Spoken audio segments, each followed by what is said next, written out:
Did you know that when engagement rings became a tradition in the US in the 1840s, women and men wore them? How engagement rings became a woman-only accessory probably had a lot to do not with diamonds, that comes later, but the law. There used to be so-called heart-balm laws that allowed women to sue men for breach of promise to marry or breaking off an engagement.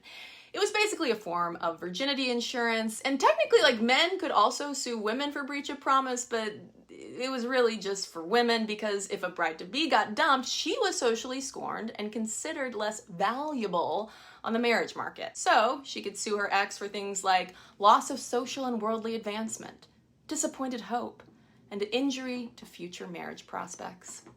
Now, this was also back in the day of all-male juries who tended to award hefty settlements, especially to pretty young jilted plaintiffs, or had they been jilted.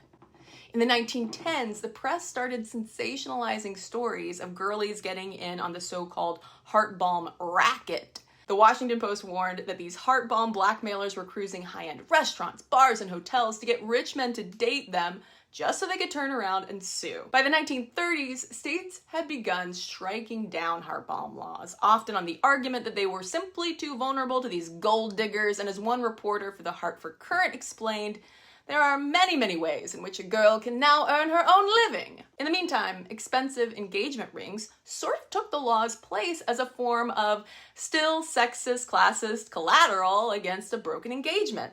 Around that time, the diamond market, you see, was really in the dumps, so De Beers Diamond Company poured a ton of cash and advertising into selling diamond engagement rings as the ultimate form of insurance. So romantic, right?